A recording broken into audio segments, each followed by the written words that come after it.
Hey, welcome to Monday Morning Leadership, guys. A day late. This is Brad Krantz. Hey, I'm working through Servant Leadership Roadmap by Kara Bramlett, and today we're going to cover leadership styles. There's quite a few of them, so I'm not going to cover them all in depth. My hope is that this will help you to discover and or identify your style. Okay? Daniel Goleman said, "The best leaders don't know just one style of leadership.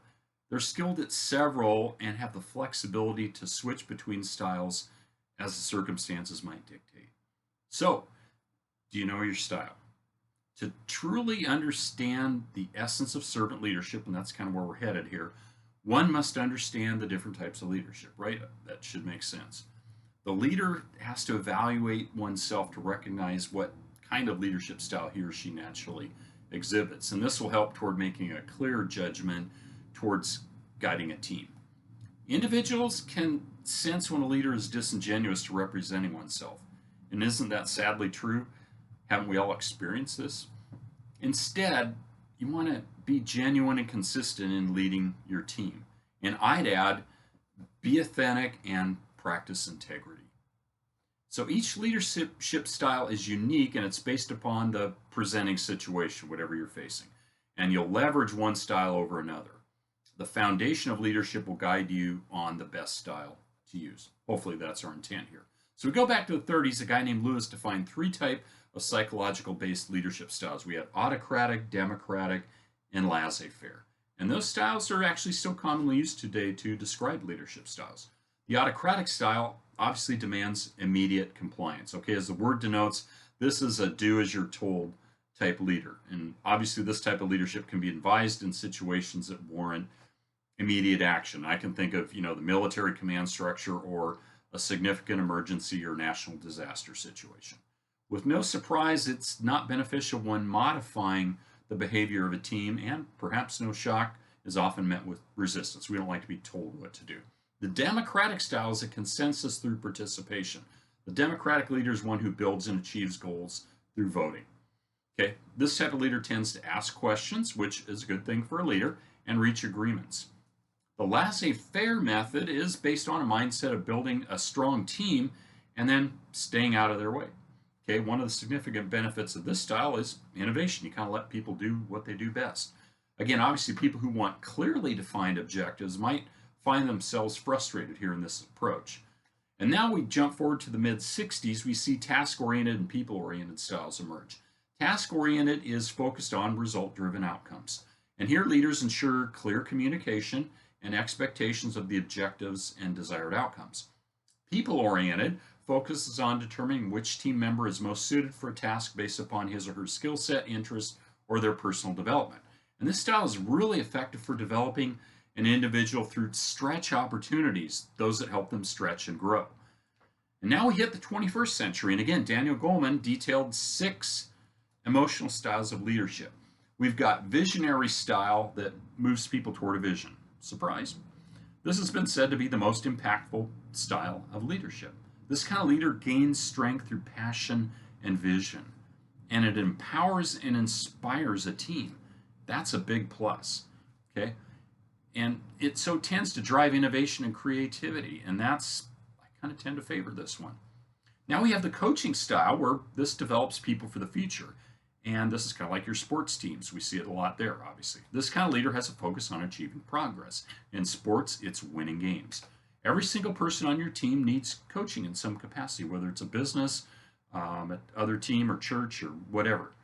Then we have the affiliate style, and that creates emotional bonds. With this, people come first kind of leader in the sense that he or she tries to do as much as possible build a bond or relationship. And it's most effective in the phase of motivation when there's a lack thereof among the team. Okay.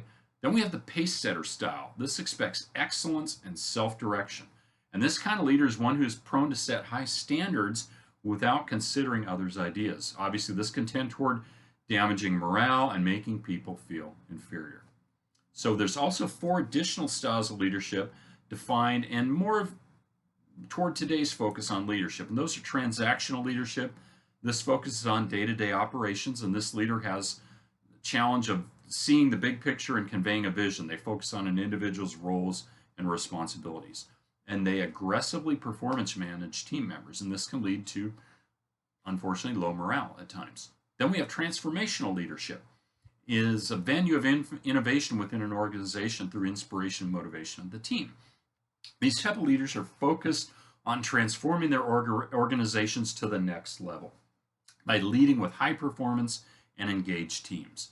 And this is said to be the most common type in business. Apparently, I missed much of this in my years working, but oh well. So then we have charismatic leadership. This encompasses the components of transformational leadership and with inspiration and motivation. However, it's really for the benefit of the leader. So again, with no surprise, this style can obviously lead to demise of organizations, right? Next, we land on servant leadership. And again, this was first defined by Robert Greenleaf, who was an executive with AT&T back in 1970. And the desire here was to lead by serving others, meeting the needs of the team members, okay? And then also helping empower them to make decisions, focus on growth, and ensure their basic needs were met. And interestingly, many times a servant leader has no formal recognition, okay? And that's okay. This leader many times is unknown and focuses the spotlight on individual team members to show success. And the benefits of servant leadership are many. One is higher engagement, which leads to a high performance of the team, and the team members feel valued and have a greater sense of engagement. And they feel that the leader cares about them and their well-being, which he should if he's a good servant leader. And I would say, who wouldn't want this type of leadership? The team demonstrates high morale through guidance by a moral compass. And this is important to not undervalue or overlook in leadership. The moral compass is huge. And there are fundamental competencies for servant leaders that transcend all styles of leadership. To be effective in leadership, one must know which style to leverage, okay? And understanding that each style is critical depending on the situation and the environment that you lead, okay? So here's some questions for reflections. Do you see or find your style here? Did this help you to better understand the different types of leadership? And which do you most identify with and why? Thanks so much for joining me today. Again, Tuesday for a Monday Morning Leadership.